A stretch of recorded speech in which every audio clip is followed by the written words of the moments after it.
नमस्कार, आप देख रहे हैं आज तक। आपके साथ मैं हूं शुभांकर मिश्रा। बहस के नंबर 1 शो दंगल में आपका स्वागत है। बाबा बागेश्वर के दरबार को लेकर सियासी दंगल छिड़ा हुआ है। महाराष्ट्र में कांग्रेस ने धीरेन्द्र शास्त्री के खिलाफ मोर्चा खोल दिया है। कांग्रेस ने इसके लिए बाकायदा महाराष्ट्र के सीएम को चिट्ठी लिखी है और सियासत की सांप सीढ़ी का खेल जो है वो गजब है। दरअसल एक तरफ कांग्रेस के नेता मध्य प्रदेश में धीरेन्द्र शास्त्री के दरबार में हाजिरी लगाते हैं तो वहीं महाराष्ट्र में विरोध करते हैं। इसमें कोई शक नहीं कि धीरेन्द्र शास्त्री के चाहने वालों और उनके समर्थकों की कमी नहीं। लगातार वो विवाद में है, इसके बावजूद उनकी रेटिंग बढ़ रही है। इसलिए ना तो शिंदे कुछ बोल रहा है और ना ही उद्धव कुछ बोल रहा है। लेकिन पिछली सरकार में उद्धव ठाकरे कांग्रेस के समर्थन से सीएम की कुर्सी पर थे। आखिर ऐसी क्या मजबूरी जिसकी वजह से महाराष्ट्र की सियासी दो धरों में बढ़ गई है? आज हम सवाल का जवाब तलाशने की कोशिश करेंगे, लेकिन उससे पहले ये रिपोर्ट दिखाते हैं।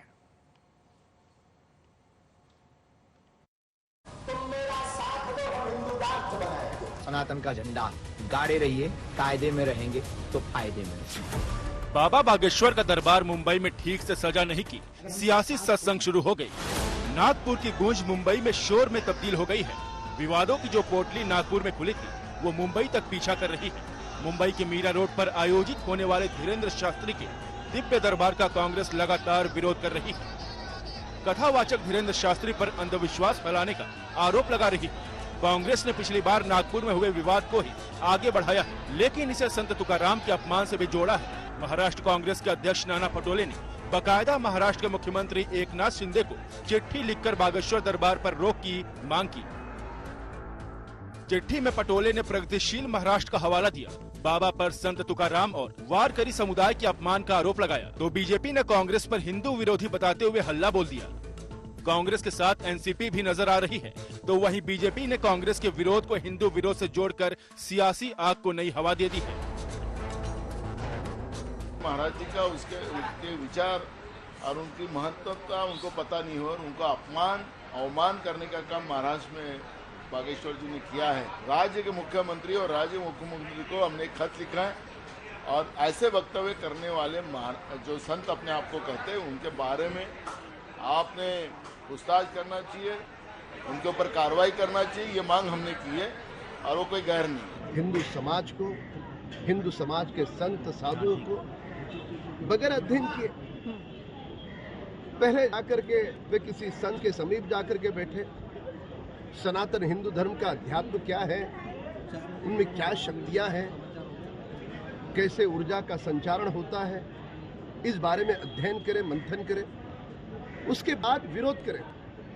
केवल हिंदू धर्म के साधु संत है करके अधूरे अध्ययन के आधार पर यदि कांग्रेस दल विरोध करता है तो पुनः एक बार वे हिंदू साधु संतों के घोर विरोधी है, यह बात सामने आई। बाबा के मुंबई दरबार पर शिंदे सरकार काफी अलर्ट है। सरकार नहीं चाहती कि कोई विवाद हो।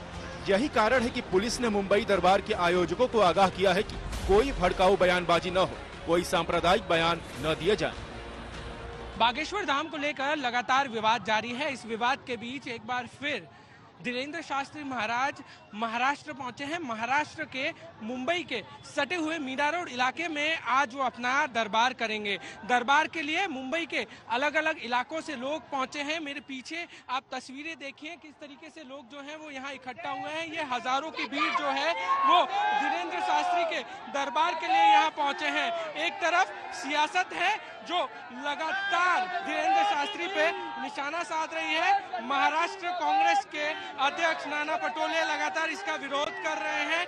वहीं अब इस विरोध के बीच मीरा रोड पुलिस द्वारा एक नोटिस भी जारी की गई है। इस नोटिस में ये कहा गया है कि इस दरबार में कोई भी ऐसे शब्द या कोई भी ऐसे भाषण का प्रयोग ना किया जाए जिससे राज्य का माहौल बिगड़े। बागेश्वर बाबा के हिंदुत्व मुहिम के कारण शिवसेना के दोनों गुटों ने चुप्पी साध ली। शिंदे गुट ना तो बीजेपी की तरफ पक्ष में बयान दे रहा है और ना ही उद्धव गुट कांग्रेस के साथ खड़ा दिख रहा है। मेरी जानकारी के अनुसार इस बयान के लिए बागेश्वर धाम सरकार ने सार्वजनिक तौर पे माफी मांगी है।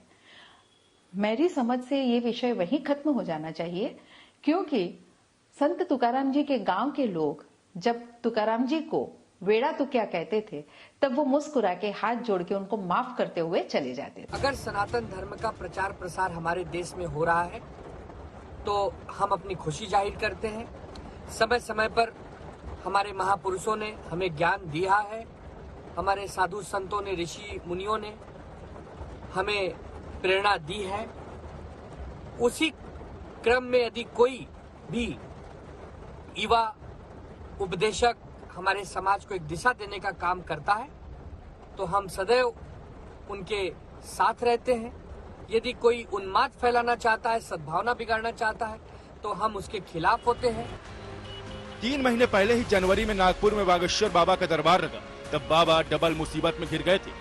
जन जागृति समिति ने अंधविश्वास फैलाने और जादू टोना करने का आरोप लगाते हुए चुनौती दे डाली थी, तो कांग्रेस और एनसीपी ने संत तुकाराम पर दिए बयान को लेकर बाबा के खिलाफ मोर्चा खोल दिया था। अब तो दरबार मुंबई में है, तो विवाद, बवाल और सवाल कैसे न हो। लेकिन हैरान करने वाली बात यह है कि यही कांग्रेस के नेता मध्य प्रदेश में बाबा बागेश्वर धीरेन्द्र शास्त्री के दरबार में हाजिरी लगाते हैं। मुंबई से ऋतिक भालेकर के साथ आज तक ब्यूरो। तो देखिए कितनी गजब की स्थिति है कि एक राज्य में बाबा अच्छे लगते हैं, एक राज्य में बाबा पर सवाल खड़े होते हैं, लेकिन सियासत भी यही है। खैर, कई खास मेहमान हमारे साथ जुड़ रहे हैं। हमारे साथ आनंद दुबे जी हैं, शिवसेना उद्धव ग्रुप के वो स्पोक्स पर्सन है, आपका स्वागत है। वारिस पठान साहब हमारे साथ हैं, आप AIMIM के स्पोक्स पर्सन हैं, आपका स्वागत है। विनोद बंसल जी हमारे साथ हैं, विश्व हिंदू परिषद से, आपका भी स्वागत है। 2 मेहमान हमारे साथ और भी जुड़ेंगे, उनके पास भी हम जाएंगे, लेकिन शुरुआत करते हैं पारस से, हमारे सहयोगी जो इस वक्त मुंबई में मौजूद है। पारस, जरा बताइए कि बाबा के आने से कहा जा रहा है कि महाराष्ट्र का सियासी पारा जो है वो बढ़ गया है, भक्त भी आ रहे हैं और सवाल खड़े करने वाले भी आ रहे हैं, शिकायतें भी दी जा रही हैं। अपडेट क्या है मुंबई से? जी बिल्कुल शुभांकर, जिस तरीके से आपने कहा कि दोनों पक्षों के लोग जो हैं वो यहाँ हैं। एक तरफ एक पक्ष है जो इसका विरोध कर रहा है, लगातार कांग्रेस जो है महाराष्ट्र की, वो महाराष्ट्र में विरोध कर रही थी कि ये जो दरबार है धीरेन्द्र शास्त्री का, वो महाराष्ट्र में, मुंबई में नहीं लगना चाहिए। ऐसे में जो विवाद था वो भी महाराष्ट्र से ही खड़ा हुआ था। जब नागपुर में पिछली बार धीरेन्द्र शास्त्री आए थे, उसके बाद ही ये विवाद को तूल मिला और ये विवाद यहाँ तक पहुंचा है। ऐसे में लगातार ये मांग की जा रही थी। नाना जो महाराष्ट्र कांग्रेस के अध्यक्ष हैं, उनको कहा जा रहा था, उन्होंने चिट्ठी भी लिखी थी सीएम और डीसीएम को कि ये दरबार जो है वो यहाँ पे ना लगना चाहिए, क्योंकि इससे जो है बहुत सारी चीजें हो सकती हैं, जो राज्य है उसका माहौल खराब हो सकता है, क्योंकि जिस तरीके का भाषा का प्रयोग दरबार में किया जाता है, हिंदुत्व की बातें तो की जाती है मगर बाकी और सारी चीजें भी की जाती हैं। तो ये चिट्ठी के बाद जो है अब थोड़ी ही देर में पहला दिन का दरबार जो है वो शुरू होने जा रहा है। गेट के बाहर हम खड़े हैं, लोगों की कतारें हैं लंबी लंबी, और जो लोग हैं वो मुंबई के अलग अलग जगहों से आ रहे हैं। मुंबई नहीं, महाराष्ट्र के अलग अलग जगहों से यहाँ पहुंचे हैं। कुछ लोग तो ऐसे थे, जब हमने बात की उनसे तो वो लोग कल रात को यहाँ पहुंच गए थे और महाराष्ट्र के अलग अलग इलाकों से आए थे, जहां पे तकरीबन 6-7 घंटे लगते हैं मुंबई पहुंचने में। तो ऐसे में एक तरफ विरोधी हैं और एक तरफ उनके प्रशंसक हैं जो यहाँ पहुंचे हैं। कुछ ही देर में जो है दरबार शुरू होगा और लोग जो है अंदर जाने की कोशिश अभी भी कर रहे हैं। अच्छा पारस, मैं अपने मेहमानों के पास जाऊं उससे पहले एक आखिरी सवाल आपसे ले लेता हूं मैं। क्या कोई इंस्ट्रक्शन दिया गया है समिति को कि कोई कंट्रोवर्शियल चीज यहां पर ना हो, क्योंकि ऐसी कुछ खबरें आई थी? उसके बाद मेहमानों के पास जाऊंगा मैं। जी शुभांकर, सुबह जो मीरा रोड पुलिस है, मीरा रोड पुलिस आयोजकों के पास पहुंची थी और आयोजकों को एक नोटिस दिया गया है। उस नोटिस में लिखा गया है कि कोई भी ऐसा शब्द का प्रयोग किया ना जाए या कोई भी ऐसा विवादित बयान न दिया जाए जो धर्म पे हो या बाकी चीजें ऐसी करे, ऐसा शब्द हो जिससे जो है लोगों की भावनाओं को ठेस पहुंचे। तो ये एक जो नोटिस है वो ऑर्गेनाइजर्स को जारी की गई थी मीरा रोड पुलिस द्वारा कि जब भी दरबार लगे तो धर्म विरोधी चीजें जो है वो ना बोली जाए। नहीं, हालांकि धर्म विरोधी चीजें क्या हैं उसकी डेफिनेशन अलग अलग, क्योंकि बाबा तो खुलकर कहते हैं हम छाती ठोक कर बोल रहे हैं, और वो नहीं बोलेंगे तो फिर सवाल होंगे, बोलेंगे तो फिर इस नोटिस का महत्व क्या रहा, ये सवाल होगा। लेकिन आनंद दुबे जी, शुरुआत में आपसे करूंगा। मुस्कुराहट आपके चेहरे पर भले नजर आ रही है, लेकिन बड़े पशुपेश में डाल दिया गया आपको। आपके साथी जो है वो विरोध कर रहे हैं। लोग कह रहे हैं शिवसेना बड़ी बीच मझधार में फंस गई है जब से गई एनसीपी के पास। जो दिल में है वो कह नहीं पाते, जो मन में है उसे छिपा नहीं पाते। शुभंकर जी नमस्कार। बिल्कुल ऐसी बात नहीं है। कांग्रेस और शिवसेना दोनों अलग अलग पार्टियां हैं। दोनों की विचारधाराएं अलग अलग हैं। कांग्रेस क्या कहती है ये उनके प्रवक्ता बताएंगे, लेकिन हमारी शिवसेना क्या कहती है मैं आपसे बताता हूँ। देखिए, हमारी पार्टी में बड़े प्रेम से कहा जाता है, गर्व से कहो हम हिंदू हैं। हमारे नेता हिंदू हृदय सम्राट बाला साहब ठाकरे जी ने हमेशा हिंदुत्व का झंडा प्रखर किया, बुलंद किया, उसी को हम भी आगे बढ़ा रहे हैं। हम हमेशा कह रहे हैं कि जो भी साधु संत हैं, सनातनी लोग हैं, मैं गलत अगर नहीं हूं आनंद दुबे जी, तो आप ही की सरकार में हनुमान चालीसा पढ़ने को लेकर विवाद हुआ था जब शिवसेना इकट्ठा थी। हालांकि बाद में तो अलग अलग गुट हो गए, उद्धव जी का गुट अलग हो गया, शिंदे जी का अलग हो गया, आज सरकार में वो हैं। तो लोग कहते हैं कि आप लोग सेकुलर हो गए थे, अब वापस आ गए उसी धर्रे पर। शुभंकर जी, हनुमान चालीसा पढ़ने को लेकर कभी शिवसेना विरोध नहीं कर सकती। हनुमान जी तो हमारे प्राण हैं, हमारे दिल में बसते हैं, तो वो विषय नहीं, वो विषय आप भी जानते हो, राजनीतिक से प्रेरित था, किसी ने हमें चेतावनी दी थी, उसका हमने विरोध किया था। अब बात यहाँ पर है सनातनी की। तो देखिए, हम सभी साधु संतों का सम्मान करते हैं। कोई राम कथा कहे, कोई भगवत पाठ करे, हमारे सनातन को आगे बढ़ाए, उसका प्रचार प्रसार करे, तो हम उनका स्वागत करेंगे। हम विरोध कैसे कर सकते हैं? मैं बड़ा हैरान हूं कि शिवसेना पर अगर कोई आरोप लगाए कि आप सनातनियों का विरोध कर अच्छा रहे हैं। ठीक है, चलिए इस मामले पर एक सीधा सवाल, शिवसेना उद्धव ठाकरे की पार्टी जो है वो सेकुलर पार्टी है या बाला साहेब ठाकरे की सोच वाली कट्टर हिंदुवादी पार्टी? आप कमाल करते हैं शुभंकर जी, ये कैसा सवाल हुआ?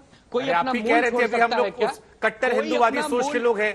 अब जो सेकुलरिज्म की परिभाषा कांग्रेस की है और जो आप लोगों की रही है वो पहले अलग रही थी, बीच में कहा गया एक ही हो गई है। ओवैसी साहब कहते हैं शिवसेना कभी सेकुलर हो नहीं सकती है। तो हम आपसे पूछ लेते हैं, आपकी आइडियोलॉजी क्या है? क्या बाबा बागेश्वर का स्वागत कर रहे हैं आप?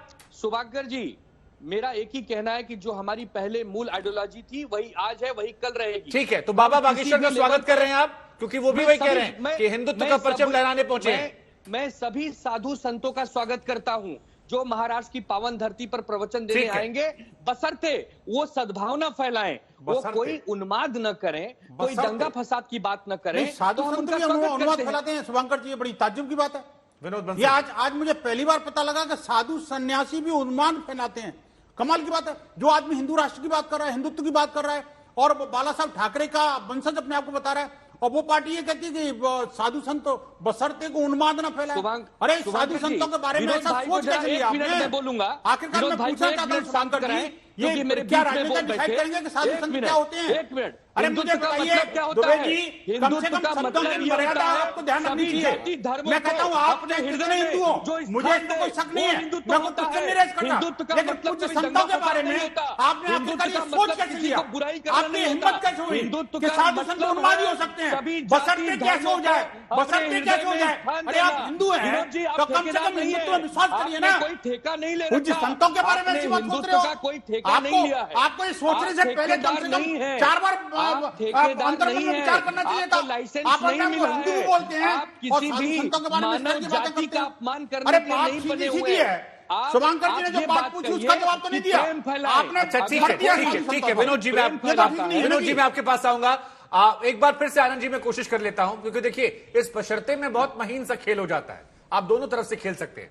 बाबा बागेश्वर का आप स्वागत करते हैं या नहीं करते? क्योंकि पहले मेरी बात समाप्त होने दीजिए।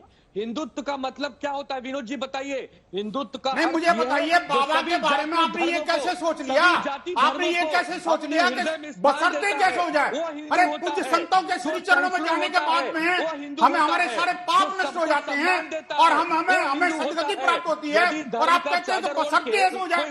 आपने मन में ये सब सोचा कैसे? कुछ संतों के अब आप दोनों थोड़ा ठहर जाइए, आप दोनों, ठीक है, दर्शक ने आप दोनों को सुना। 2 और मेहमान भी जुड़े हमारे साथ, आचार्य प्रमोद कृष्णन जुड़े हैं, आपका भी स्वागत है सर। और हमारे साथ एक और खास मेहमान जुड़ रहे हैं इस वक्त, रतन शारदा जी, उनके पास ही मैं जाऊंगा। लेकिन वारिस पठान साहब, मैं आपके पास आऊंगा। शिवसेना के पास जाने से पहले आपके चेहरे पर एक बड़ी सी मुस्कुराहट आई थी और मुझे ओवैसी साहब पे कई बयान याद आते हैं जहां वो बार बार कहते थे कि शिवसेना कब से सेकुलर हो गई, शिवसेना कब सेकुलर हो गई, जब वो एनसीपी और कांग्रेस के साथ थे। आपको लग रहा है कि आपके लिए भी एक हरी भरी फसल तैयार है? क्योंकि जितनी ज्यादा बाबा की बातें हाईलाइट होंगी उतना ज्यादा आपको भी मौका मिल जाएगा दूसरी तरफ से अपनी सियासत को बढ़ाने का, सवाल उठाने का। देखिए सर, सबसे पहली बात तो ये कि हम डेमोक्रेसी में रहते हैं, संविधान को मानते हैं, freedom of speech and expression दिया गया है। जितना अधिकार धीरेन्द्र शास्त्री को दिया गया कहीं भी जाके बोलने का, उतना ही अधिकार वारिस पठान को भी दिया गया है कहीं भी जाके बोलने का, तो मुझे भी ये अधिकार दिया जाए। लेकिन आपको सबको पता है, देशवासियों को, कि कुछ लोग हमारे राज्य में आए हैं महाराष्ट्र के अंदर एक तरह से अराजकता फैलाने के। उनकी मंशा, इंटेंशन पूरे देश के सामने है, सबको पता है कि वो यहाँ क्यों आए, हिंदू राष्ट्र की बात करना है। नागपुर में भी उन्होंने ऐसे बयान दे दिए थे कुछ। तो हम तो चाहते हैं कि सरकार इन बातों का संज्ञान ले और कोई अगर हेट स्पीच देता है, कुछ देता है, उसके खिलाफ कार्रवाई होनी चाहिए। लेकिन देख क्या रहे सर हम लोग काफी दिनों से ये कि महाराष्ट्र में जब सुकून का माहौल चल रहा है, वहां पर एक हैदराबाद से आता है हिंदुत्ववादी गुंडा, मैं तो बोलूंगा उसको, जो हैदराबाद से बेल पे रिहा होकर बॉन्ड भर के आया है महाराष्ट्र में, हर दिन अराजकता फैला रहा है। एक तरह से मुसलमानों के नरसंहार की बात करता जा रहा है राजा सिंह, बोलता है अजब हैदराबाद के गालियां हमको बकी जा रही है, मगर उसके बारे में तो बोल नहीं रहे। आएंगे विनोद जी, एक बार बात पूरी हैदराबाद की बात कर रहे हैं, मगर फिर हैदराबाद नहीं करता पूरे देश के अंदर। विनोद जी मैं आपके पास आऊं, मुझे देखिए वारिस पठान साहब, ये तो आपके नेता पर भी आरोप लगते हैं, चाहे वो अकबरुद्दीन ओवैसी हो या असदुद्दीन ओवैसी, कि आप लोग भी माहौल जो है वो एक तरफा ऐसी बातें करते हैं जिससे समाज का माहौल खराब होता है। ये तो सरतन संजुदा की गैंग के साथ खड़े हुए हैं, ऐसे आरोप सर जी। हमारे नेता असदुद्दीन ओवैसी साहब हो, अकबरुद्दीन ओवैसी साहब हो, इन्होंने तकरीबन पिछले इतने सालों में हजारों रैलियां की है, सैकड़ों भाषण दिए। कहीं भी किसी भाषण में हेट स्पीच होता, जब अराजकता फैलाने वाली बात होती तो इलेक्शन कमिश्नर या पुलिस केस दर्ज करता। बताइए मुझे कभी किसी ने केस दर्ज किया क्या? अच्छा ठीक है, ठीक है, बाकी मेहमानों की बात चलते हैं, जागरूक करने, ठीक है सर, आपने अपनी बात रख दी, ठीक है। हमारे साथ प्रमोद कृष्णन जी हैं, की बात करते हैं, डेमोक्रेसी में रहकर डेमोक्रेसी की बात करते हैं। ठीक है सर, बोलते हैं कि हिंदू राष्ट्र बना दो, हम कहां बोल रहे हैं? अरे हमारा देश तो धर्मनिरपेक्ष देश है ना, मगर ये तो हमारे देश के सेकुलर फैब्रिक को खत्म करने की बात कर रहे हैं, असंवैधानिक बात कर रहे हैं, हिंदू राष्ट्र की बात कर रहे हैं। आचार्य प्रमोद कृष्णन जी हमारे साथ हैं, उनके पास हम चलते हैं, क्योंकि आज कांग्रेस का कोई आधिकारिक प्रवक्ता जो है वो हमारे साथ इस कार्यक्रम में नहीं है।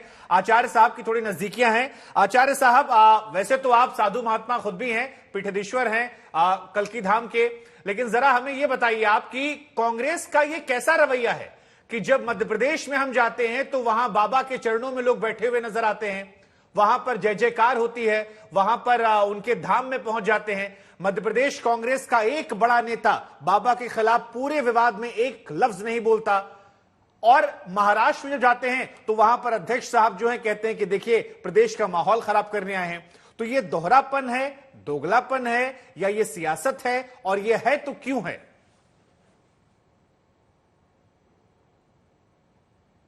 जी मैं सबको सुन रहा था, मैं चाहूंगा, मेरा अनुरोध है, रिक्वेस्ट है कि मैंने किसी के बीच में दखल नहीं दी, मेरे बीच में भी ना दखल दी जाए।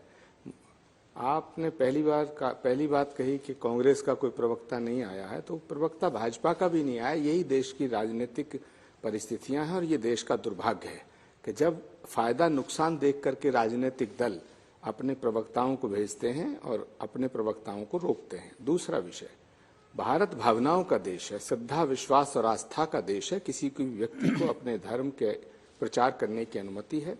अगर बाबा बागेश्वर धाम के जो श्री धीरेन्द्र कृष्ण शास्त्री हैं वो कहीं प्रवचन करते हैं, भजन करते हैं, आध्यात्मिक ज्ञान की बात करते हैं, तो उस पर पाबंदी लगाने के लिए अगर कोई पार्टी या पार्टी का कोई नेता मांग करता तो मैं इसका समर्थन नहीं करता, चाहे वो मेरे ही पार्टी की बात हो।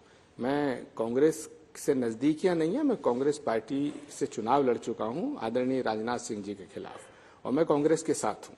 लेकिन अगर कांग्रेस पार्टी का कोई नेता हिंदू धर्म के प्रचार करने के लिए, सनातन धर्म के प्रचार करने के खिलाफ उनके सत्संग को रोकने की अर्जी देता है तो मैं उसका समर्थन नहीं करता। नहीं बात हो रही है, नहीं तो अब देखिए, अब आपने क्योंकि कहा सर आप कांग्रेस का हिस्सा है, इसलिए सवाल मेरे मन में और आता है, बहुत सारे लोगों के मन में एक धारणा या परसेप्शन बना दिया गया है। शुभांकर जी, मैं आ रहा हूं सर, आप ही से सवाल पूछो सर, कि कांग्रेस जो है वो सेकुलरिज्म के नाम पर हिंदू धर्म की विरोधी बन जाती है। कई बार ऐसे आरोप कांग्रेस पर लगातार लगते हैं। आपको लगता है कि इन आरोपों के पीछे कुछ हरकतें हैं, कुछ ऐसी घटनाएं हैं जैसे ये वाली घटना है?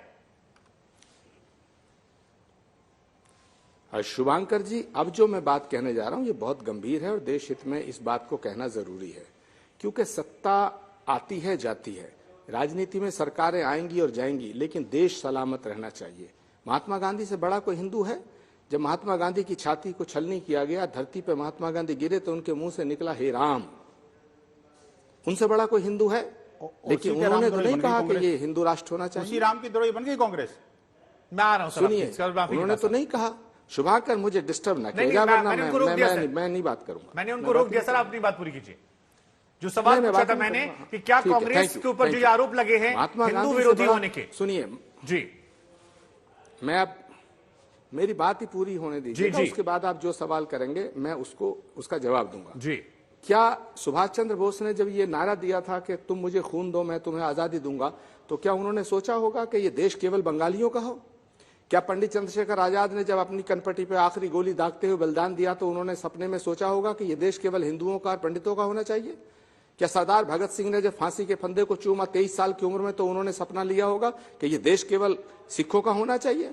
क्या अशफाकुल्ला खां को जब फांसी दी गई तो उन्होंने तसव्वुर किया होगा कि ये देश सिर्फ मुसलमानों का होना चाहिए? अरे आचार्य जी, जिन्ना सवाल इस बात जी का ने और इंदिरा जी ने तो देखा था सपना। मेरे बीच में इंदिरा जी ने तो बने बनाए। विनोद जी मेरा काम मुझे आप कर लेते हैं। आचार्य जी देखिए, आप जो बातें कह रहे हैं वो सुनने में अच्छी है, लेकिन सवाल इसके बीच में छिप जा रहे हैं। सवाल फिर से दोहरा रहा हूं मैं, 2 सवाल।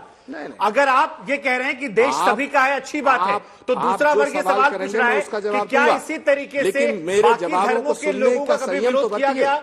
क्या अखंडता जो है वो केवल हिंदू धर्म के लोग फैलाते हैं? और अगर नहीं तो बाकी लोगों को लेकर क्या इस तरह से चिट्ठियां कांग्रेस ने पहले लिखी? और दूसरा, क्यों कांग्रेस को लेकर यह धारणा बन गई है कुछ लोगों की तरफ से, या परसेप्शन बना दिया गया है कि हिंदू विरोधी उसका आचरण हो गया है सेक्युलरिज्म के नाम पर? ये जो आरोप लग रहे हैं, इनसे कितना इत्तेफाक आप रखते हैं? उसके बाद मैं विनोद बंसल जी के पास जाऊंगा।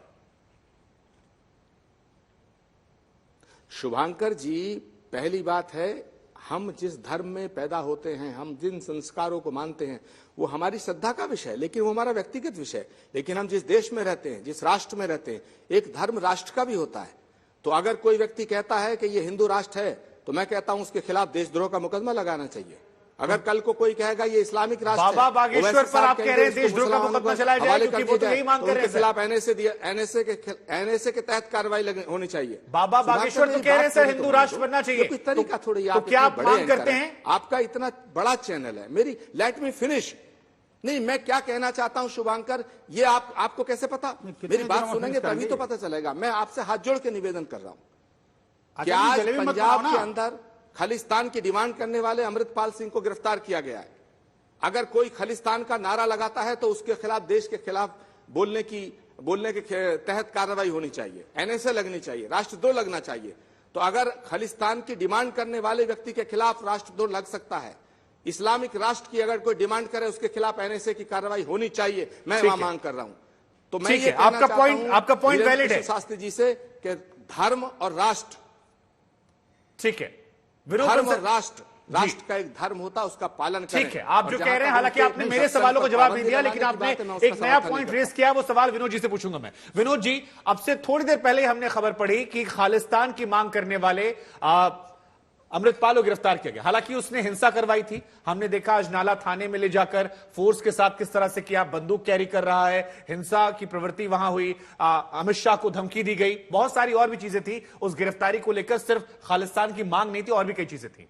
लेकिन उनका यह कहना है कि अगर कोई मुसलमान व्यक्ति मुस्लिम राष्ट्र की बात करता है तो आप लोग भड़क जाते हैं, देशद्रोही कहते हैं, पाकिस्तानी कहते हैं। कोई खालिस्तान की बात करता आप कहते हैं कनाडा चले जाओ। तो फिर हिंदू राष्ट्र करने वाले को आप लोग ये मिठाई क्यों खिलाते हैं? नहीं, पहले तो मैं जरा स्पष्टीकरण कांग्रेस से चाहता हूं, क्योंकि उन्होंने कह दिया मैं कांग्रेसी हूं। और ये क्या कांग्रेस का स्पष्टीकरण बयान है कि जो हिंदू राष्ट्र की मांग करेगा वो देशद्रोही है? ये जरा कांग्रेस स्पष्ट करे, सोनिया जी और राहुल जी को बताना ठीक है, ये सवाल हम पूछ लेंगे। और देखिए, अब एक सवाल आपसे पूछा गया, ये बहुत गंभीर मामला है, ये बहुत गंभीर बात कही है उन्होंने। आचार्य जी अपने सवाल का जवाब बताते हैं और संत भी कहते हैं, और हिंदू राष्ट्र कहने पर देशद्रोह होगा। हिंदू राष्ट्र की मांग करना या हिंदू राष्ट्र बताना क्या देशद्रोह हो गया? आचार्य जी कैसी बात कर रहे हैं आप? आपको क्या हो गया? कांग्रेस में जाती है, आपको मतांतरण हो गया क्या? ये बड़ा ताज्जुब हो रहा है मुझे लग रहा है। आप मुझे बताइए, हिंदू राष्ट्र के अंदर और मुसलमान राष्ट्र के अंदर कोई अंतर नहीं है क्या? कमाल की बात है।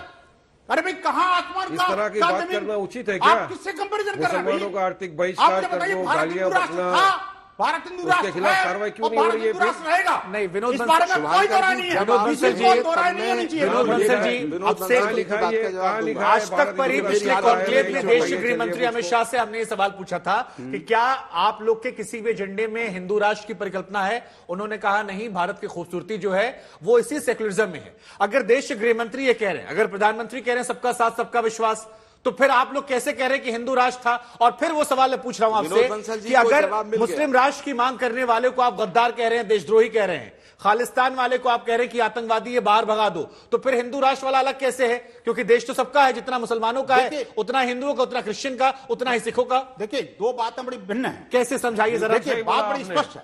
मैं आज तक के स्टूडियो में बैठकर जिम्मेदारी के साथ कह रहा हूं कि हिंदू राष्ट्र की परिकल्पना में सब लोग समाहित हैं, लेकिन मुस्लिम राष्ट्र के बारे में या कोई खालिस्तान की मांग करता है, वहां पर किसी एक मतपंथ संप्रदाय के अलावा किसी को कोई जगह नहीं है। मैं कहना चाहता हूं हिंदू राष्ट्र के अंदर सभी लोग संपूर्ण अपनी पूजा पद्धति का पालन करते हुए रहते हैं, रह सकते हैं, रह रहे हैं। लेकिन क्या कभी सोचा है किसी इस्लामिक राष्ट्र में हिंदू की क्या स्थिति होती है? क्या किसी और सांप्रदायिक राष्ट्र होती है? देश की सरकार तो इत्तेफाक नहीं रखती है, बीजेपी के तो एक भी नेता ने नहीं कहा ये बात। नहीं, मैं कहता हूं बीजेपी ने कहां मना किया। मैं कहता हूं देखिए, तो फिर आप में और अमृतपाल में क्या अंतर रह गया? नहीं, उनके भी कुछ समर्थक है। कैसे आप अंतर कर रहे हैं? आप बात को समझ नहीं रहे। इसका मतलब आप देखिए, हिंदू राष्ट्र की परिकल्पना को नहीं समझ रहे। हिंदू राष्ट्र कोई भौगोलिक विषय नहीं है, कोई बहुत रेलिवेंट क्वेश्चन किया आपने। हिंदू राष्ट्र की परिकल्पना सांस्कृतिक परिकल्पना है। हिंदू राष्ट्र के अंदर एक विचार जो बाबा बागेश्वर कह रहे हैं वो सांस्कृतिक परिकल्पना नहीं है। वो कह रहे हैं 4 बच्चे पैदा कीजिए, 2 राम के नाम पर लगा दीजिए, 2 अपने काम पर लगा दीजिए। कोई बुराई नहीं है। तो जो वो बात कह रहे हैं वो देश को हिंदू राष्ट्र बनाने की, हिंदू सांस्कृतिक राष्ट्र की बात नहीं कर रहे हैं, वो जो आप लोग कहना चाह रहे हैं। नहीं, देखिए, बाबा क्या कह रहे हैं वो तो बाबा बताएंगे, लेकिन मैं बड़ा स्पष्ट तौर पर कहता हूं भारत हिंदू राष्ट्र था, भारत हिंदू राष्ट्र है और भारत हिंदू राष्ट्र रहेगा। और जब तक हिंदू राष्ट्र है तभी तक ये सभी लोग मिलकर बैठ के बात भी कर रहे हैं। आज ये जो डिफरेंट पार्टियों के नेता आपके चैनल पर बैठ करके जो बात कर पा रहे हैं वो इसीलिए आपकी अपनी सोच है, ये आपकी अपनी सोच है और इसको हम एंडोर्स नहीं करते। रतन, शारदा जी, आपने सभी को सुना, सबके अपने अपने एजेंडे हैं, सबकी अपनी अपनी सियासत है। आप कैसे देख रहे हैं? क्योंकि बाबा बागेश्वर एक 26, 28, 30 साल का लड़का आता है, बहुत बड़ी फैन फॉलोइंग है धर्म के मानने वालों की, हिंदू धर्म के तमाम लोग हैं जो मान रहे हैं कि हिंदू धर्म का प्रचार प्रसार वो कर रहे हैं। सरकारें राज्य में, मध्य प्रदेश में उनके सामने नतमस्तक हैं, चाहे सत्ता पक्ष हो या विपक्ष हो, और उनके इर्द गिर्द सियासत हो रही है। कैसे आप देख रहे हैं, विरोध करने वालों को भी, समर्थन करने वालों को भी? देखिए शुभांकर जी, धन्यवाद। मैं लास्ट में आया हूं। मैं इतना कहूंगा कि मैं बहस को वापस जो मुद्दे आए उस मुद्दे पे लाना चाहूंगा, बाद में इन प्रश्नों का उत्तर दूंगा। पहली बात, जो कांग्रेस का नाना पटोले कह रहे हैं कि ये अपमान हो रहा है, फलाना हो रहा है, ये वही नाना पटोले और वही सरकार है जिन्होंने पालघर में 2 साधु मरने के बाद में वो मामला दबा दिया था। ये वही कांग्रेस है जिसके अंतर्गत जब काशी विश्वनाथ के शिवलिंग का अपमान हुआ तो कांग्रेस वाले कुछ नहीं बोले। यही कांग्रेस है जिसके लिए अंधविश्वास केवल हिंदुओं का है, लेकिन जब चंगाई सभाएं होती हैं उनको पूरी परमिशन मिलती है, हजारों की तादाद में लोग कन्वर्ट होते हैं। जहां जहां ये लोग हैं उसको कभी इन्होंने अंधविश्वास नहीं कहा, ना इन्होंने कभी पीर फकीर लोगों को अंधविश्वास कहा, ना उनके जगह जगह बसने वाले झूठे मूठे ऐसे दुर्व्यवहार करने वाले पीरों के बारे में कुछ कहा। उनको केवल हिंदू को टारगेट करना है। दूसरी बात, जहां तक अपमान की बात है, राम का भी अपमान किया इन्होंने कहा राम एक वितरक है। ये सारे प्रकार जो है, तो आज इनको अचानक ये अपमान और मान अपमान की बात आ रही है, मुझे समझ नहीं आता। इनका मेन मुद्दा है कि जो क्या है, धीरेन्द्र ब्रह्मचारी, मैं इनका फॉलोअर नहीं, ना इनकी मैं प्रशंसा करने वाला मैं हूँ, थोड़ा बहुत सोशल मीडिया पे देखा। इनका समस्या क्या है कि कन्वर्जन रोकते हैं, घर वापसी करते हैं। सारी समस्या सेक्युलर लोगों की ये है। जहां तक एमआईएम का सवाल है, ये वही एमआईएम है जिसके एक ऑपोजिशन पार्टी का लीडर था, समाजवादी पार्टी का, जिसने कहा भारत माता डायन है, कोई कुछ नहीं बोला। एमआईएम के ऐसे लोग हैं जिन्होंने कहा कि भगवानों का बार बार अपमान किया, टीवी पर है, वीडियो में है। यहाँ जो व्यक्ति बैठा है एमआईएम का, इसने कहा 15 करोड़ 100 करोड़ में भारी पड़ेंगे। एक ने कहा 15 मिनट दो, हम सब हिंदुओं को देख लेंगे। एक ने कहा चौराहे पे उस एक व्यक्ति को लटका दो। कॉन्स्टिट्यूशन की बातें करते हैं ना ये, तो संविधान की बातें कृपया हमें ना बताएं। और ये जो कहते हैं धर्मनिरपेक्ष नहीं, हमारा देश धर्मनिरपेक्ष नहीं, हमारा कॉन्स्टिट्यूशन पंथ निरपेक्ष है। यहाँ सभी पंथों को एक समान अधिकार है, सभी पंथों को एक समान, जबकि मैं तो कहूँ माइनॉरिटी को जरूरत से ज्यादा अधिकार है। जितने हिंदुओं को अधिकार है उस अधिकार माइनॉरिटी को है। जो स्पेशल लॉ इनके लिए बने, किसी लिए बने, चाहे राइट टू एजुकेशन हो, चाहे मुस्लिम संपत्तियों का वक्फ का अपना हो ओनरशिप, चाहे इनके अपने संस्थाएं चलाने का, वो विशेष अधिकार मिलते हैं इनको, हिंदुओं को नहीं मिलते। कृपया ये ना बोले। और जहां पर रामचरितमानस को जलाया गया, जिसका अपमान किया गया तुलसीदास का, तब तो कांग्रेस वाले चुप थे। तो कृपया नहीं, बिल्कुल सही बात है, ये सवाल उठेगा और बातें करना बंद करें। आचार्य प्रमोद कृष्णन जी, पिछली बारी मैंने आपसे 2 सवाल पूछे थे, आपने जवाब नहीं दिए थे। आपकी बात को मैंने सुना भी था और इस बार फिर वही सवाल पूछ रहा हूं मैं कि जीतन राम मांझी जब वो कहते हैं कि राम से श्रेष्ठ रावण है, तब कांग्रेस का विरोध नहीं आता। लखनऊ में रामचरितमानस को जलाया जाता है, वो मुखरता से विरोध देखने को नहीं मिलता, वहां भी आप लोग एक्टिव हैं। देश में कई और भी मामले हुए हैं जहां पर आपके विरोध की मुखरता उतनी ज्यादा नहीं है, लेकिन एक व्यक्ति जो हिंदू धर्म की बात कर रहा है, जैसा कि हमारे पैनल में भी कई लोगों ने कहा, तो आप लोग उसके खिलाफ मोर्चा खोल देते हैं। क्या ये सिर्फ इसलिए क्योंकि एक वर्ग को खुश करना है, इससे आप पर आरोप लगते हैं? और फिर वही सवाल कि कांग्रेस पर यह आरोप क्यों लगता है कि वो हिंदू धर्म की विरोधी हो गई है और उसके सेक्युलरिज्म का पैमाना है प्रो मुस्लिम हो जाना? ये जो आरोप चाहे विनोद बंसल जी लगा रहे हैं या बाकी लोग, इस पर कैसे काउंटर कर रहे हैं? कांग्रेस तो बहुहत्या कर करके बछड़े के सिर को लेकर लटका के कहती है हमें जो है ना। जवाब लेते सर, जवाब लेते सर, प्रमोद कृष्ण जी का जवाब दूं। जी जी हाँ, मैं आचार्य प्रमोद कृष्ण के शुभांकर जी पहली मैं आ रहा हूं, एक बार प्रमोद जी से जवाब लेते सर। उन्होंने कांग्रेस की चमचागिरी ना कर। रतन शारदा जी जवाब लेते सर, मैंने कई सारे सवाल पूछे हैं, वो सवाल फिर मिस हो जाएंगे। आचार्य जी देखिए, आपके पैनल में रतन शारदा बैठे हैं, ये मेरी पार्टी की आलोचना करते हैं, लेकिन मैं इनको मानता हूं कि एक राष्ट्रभक्त व्यक्ति हैं और इनकी आलोचना भी स्वागत योग्य है। लेकिन जहां तक सवाल है कांग्रेस पार्टी का, जी मैं आपको साफ कर देना चाहता हूं कि जिस समय रामायण का विरोध किया गया, रामायण के पन्नों को फाड़कर जलाने की बात की गई, तो मैंने सबसे पहले ये मांग की योगी आदित्यनाथ जी से कि स्वामी प्रसाद मौर्य के खिलाफ नहीं आप मैं कांग्रेस पार्टी की बात कर रहा हूं सर। राम मांझी जो रामायण के खिलाफ बोल रहे हैं। विनोद जी मैं सवाल ले रहा हूं। आचार्य जी, आज तक चैनल आचार्य जी, मैं आपसे कांग्रेस पार्टी के संदर्भ में सवाल पूछ रहा हूं सर। शुभांकर जी, ऐसे तो बात ही नहीं हो पाएगी। नहीं, आप बात रखिए सर, मैंने उनको टोका मना किया और मेरा सवाल कांग्रेस पार्टी कॉन्टेक्स्ट में है, व्यक्तिगत आचार्य प्रमोद कृष्णन को लेकर नहीं है। I am coming on that point. मैं ये कहना चाहता हूं शुभांकर जी कि बीजेपी क्या करती है, कांग्रेस क्या करती है, दूसरी पार्टियां क्या करती हैं, ये एक सत्ता का विषय है। लेकिन इससे अलग राष्ट्र का जब विषय आता है तो हम सबको राष्ट्र हित में सोचना चाहिए, नंबर 1। नंबर 2, हिंदुत्व क्या है? हिंदुत्व का कोई ठेकेदार है क्या?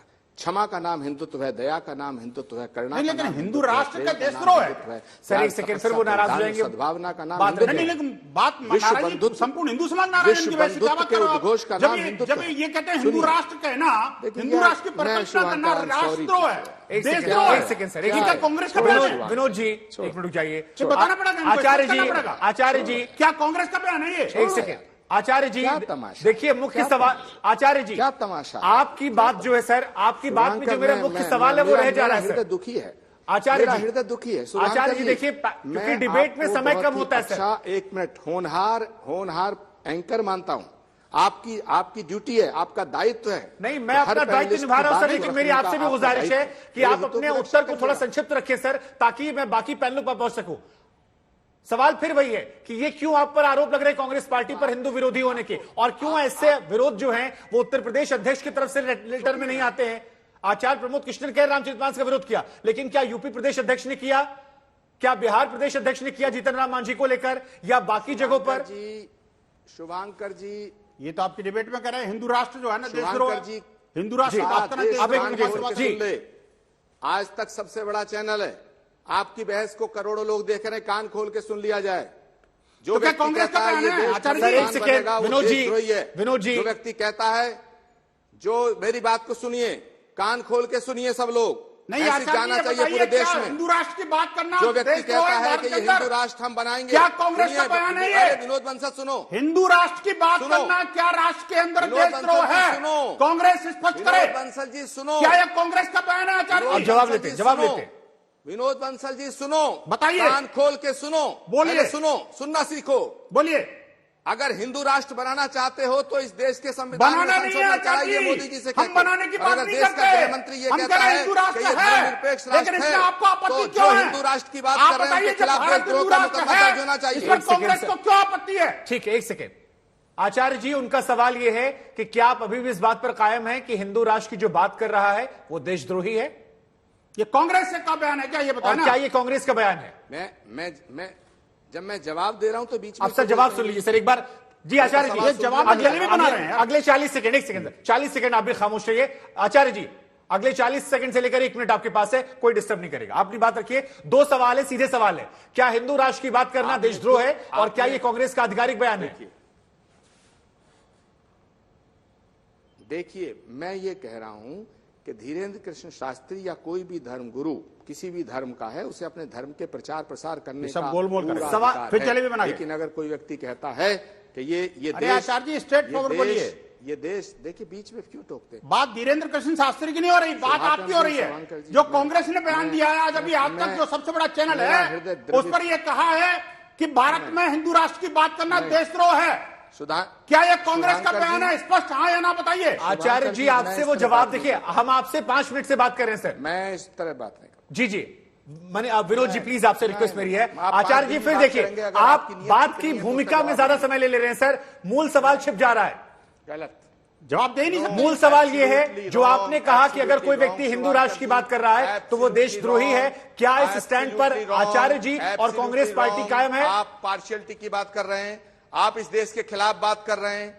जो व्यक्ति कहता है कि धर्म के आधार पर इस देश को बना दिया जाए, वो देशद्रोही है। ठीक है, ठीक है, उन्होंने अपना स्टैंड बना दिया या नहीं? मैं कहता हूं, दोबारा पूछ रहा हूं, भारत हिंदू राष्ट्र है, इस बात को मैं मानता हूं। क्या आप मानते हैं? कांग्रेस मानती है कि नहीं मानती? और क्या कोई भारत हिंदू राष्ट्र की बात करता है, क्या देशद्रोही है? उन्होंने कह दिया सर, उन्होंने मना कर दिया। नहीं, उन्होंने साफ कर दिया कि देखिए वो नहीं मानते हैं, वो भारत को सेक्युलर मानते हैं, और जो हिंदू राष्ट्र की बात कर रहा है वो देशद्रोही है। सेक्युलर तो है, भारत हिंदू राष्ट्र है, सेक्युलर ही है। ठीक है, इसीलिए सेक्युलर है। अगर भारत अगर मुस्लिम राष्ट्र होता तो नहीं, जो साधु, ठीक है, ठीक है, सुनिए शुभांकर जी 5 सेकंड सुनिए। जो नेता, जो साधु, जो संत, जो मौलाना, जो पादरी अगर ये कहता है कि धर्म के आधार पर इस राष्ट्र को बना दिया जाए, वो देशद्रोही है, उसे जेल में भेजिए। ठीक है, आपने बड़ी स्पष्टता से बात कर दी सर। ठीक है, नहीं, उन्होंने कहा जेल भेजना चाहिए। तोड़ने की बात है, इनको आपत्ति है क्या? नहीं, वो कह रहे हैं कि हिंदू नहीं, किसी भी धर्म के नाम पर अगर वो कह रहे हैं, अगर कोई बात कर रहा है, करना चाहता हूँ अमित शाह जी से, करना चाहता हूँ प्रधानमंत्री से। वारिस पठान, कांग्रेस का ये बयान है, क्या कांग्रेस इस तरह की बकवास करना छोड़िए। आप देशद्रोही लोग हैं। आप बताइए ना। नहीं, आप बताइए।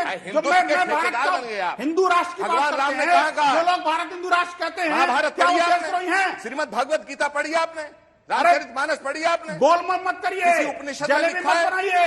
भगवत गीता का सारा तो पढ़ा होता है आचार्य जी, खिलाफ कम से कम नहीं कर सकता, मेरी मजबूरी है, क्योंकि आप आचार्य हैं, लेकिन कम से कम ये तो बताइए वो आपको देशद्रोही कह रहे हैं। अमित शाह से मैं कहता हूं, बयानबाजी करने वालों के खिलाफ सर्टिफिकेट सबको मांगती है, मुझे वो सर्टिफिकेट नहीं चाहिए। लेकिन मैं कहता हूं, कांग्रेस अगर स्पष्ट रूप से इसको कहना चाहिए कि जो हिंदू राष्ट्र की बात करेगा वो देशद्रोही है। उन्होंने कह तो दिया, नहीं कहा इन्होंने, ये गोलमाल कर दिया। देशद्रोही मैं मुझे बताइए, महात्मा गांधी के राहुल गांधी ने एक प्रियंका जी का, राहुल गांधी का या सोनिया जी का स्टेटमेंट है कि जो भारत के अंदर हिंदू राष्ट्र की बात करेगा वो देशद्रोही है? हाँ या ना में जवाब दीजिए। मैं चैलेंज करता हूं इनको। क्या प्रधानमंत्री मोदी का स्टेटमेंट है कि ये हिंदू राष्ट्र है? मैं कहता हूं किसी का भी स्टेटमेंट है ये हिंदू मैं राष्ट्र कहता हूं भारत का कोई भी व्यक्ति कहता है भारत हिंदू राष्ट्र है, तो कांग्रेस का क्यों लग जाती है? कांग्रेस को मिर्ची क्यों लग जाती है?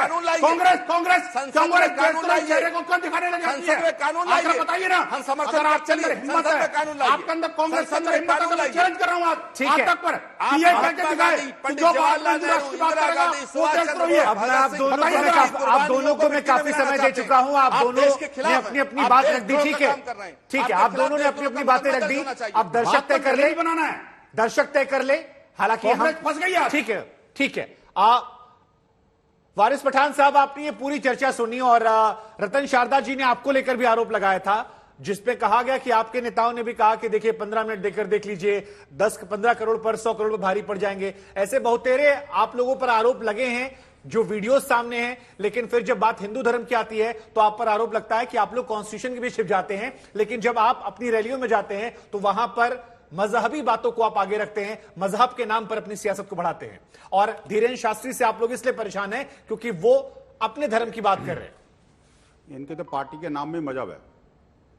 नहीं, मैं आपकी बात से जरा भी सहमति नहीं रखता हूँ। ये सरासर झूठ बात है कि हम सिर्फ मजहब के नाम के ऊपर हम वोट मांगते नहीं, हम काम के नाम पर वोट मांगते हैं, लीडरशिप तैयार करने की बात करते हैं और हम संविधान के दायरे में रहकर अपनी बात रखते हैं। मगर अभी यहाँ पर विनोद जी, आप सबको डिस्टर्ब कर रहे हैं। अब आपसे रिक्वेस्ट, हिंदू राष्ट्र है, हिंदू राष्ट्र रहेगा।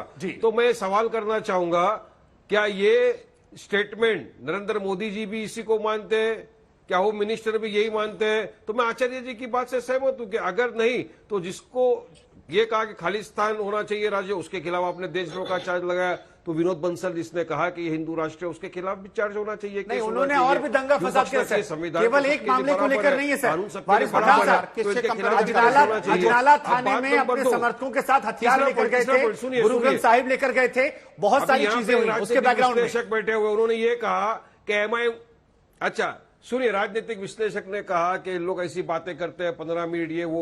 तो मैं राजनीतिक विश्लेषक को पूछना चाहूंगा कि धर्म शासक के नाम के ऊपर जब ये बोला जाता है कि मुसलमानों का नरसंहार कर दो, बेटा कलम कागज छोड़ तलवार उठा मुसलमानों का नरसंहार कर दे, वो सही था? इनके राज्यसभा के मेंबर ऑफ पार्लियामेंट खड़े रहकर बोलते हैं कि मुसलमानों का आर्थिक बहिष्कार करो, क्या ये सही था? इनके खिलाफ इन्हीं का। विनोद जी देखिए, अब आपको थोड़ा सुनने की क्षमता बढ़ानी चाहिए सर। आप स्टूडियो में है, इसका नाजायज फायदा नहीं, आप मेरे साथ स्टूडियो में हैं, गलत बात। बाकी बंद कर दीजिए ना, आचार्य जी को बोलने दिया जा रहा ना मुझे बोलने दिया जा रहा, गलत बात है। क्या हो रहा है? फिर मैं बीच में बोलूंगा, इनको बोलने नहीं दूंगा? मेरी आवाज से भारी हिंदू समाज की आवाज तो आपने हमेशा मालूम है आप क्या हो? ठीक है, आप मुझे बताइए कौन सी स्पीच के अंदर ठीक है। रतन जी, मैं आपके पास आ रहा हूं। रतन जी देखिए, वारिस पठान ने कहा कि जब धर्म संसद होती है या बाबा बागेश्वर अपने मंचों से बोलते हैं लाखों लोगों की भीड़ के सामने, बाबा बागेश्वर का भी जिक्र कर रहा हूं। मुझे बताइए, जब लोगों ने बातें करी इतनी सारी मुसलमानों के नरसंहार की, उनके खिलाफ क्या केस ठीक किया है? मैं यही सवाल पूछता हूं। रतन शारदा हिंदुओं का हुआ भैया, जेल में डालेंगे, अभी 2020 बाकी लोगों को बताना पड़ेगा। विनोद जी देखिए, बहुत गलत तरीका से, बहुत गलत तरीका। आप इसी बारी बोलिएगा सर, आप स्टूडियो में मौजूद है, इसका मतलब ये नहीं सर आप गलत कर रहे हैं सर। मैं आपको कई बार टोक चुका हूं क्योंकि आपकी आवाज मुस्लिम नरसंहार न करें। नहीं, गलत बात है। रतन शारदा जी, मैं आपके पास आ रहा हूं।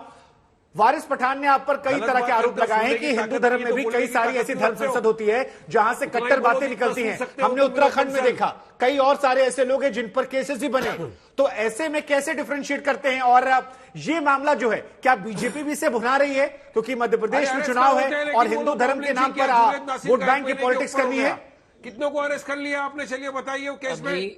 रतन शारदा जी, मॉब लिंचिंग हुआ जुनैद नासिर का 1 महीने के ऊपर हो गया। ठीक है वारिस जी, आपका सवाल पूछ लिया मैंने। नहीं किया, मैं चलाऊंगा नहीं। ठीक है वारिस जी, आपका सवाल पूछ लिया मैंने। सवाल का जवाब जो प्रश्न ठीक है, मैंने एमआईएम के बारे में किया, उसका एक भी उत्तर वारिस पठान ने नहीं दिया। इन्होंने वाटर बटर की बात की, इस वाटर बटर की बात इन्होंने की। सारे जवाब मैं दे रहा हूं तुम्हारे को, मगर आप सुनने को तैयार नहीं है। बीच में आपका मुर्गा बार बोलता जा रहा है विनोद बंसल।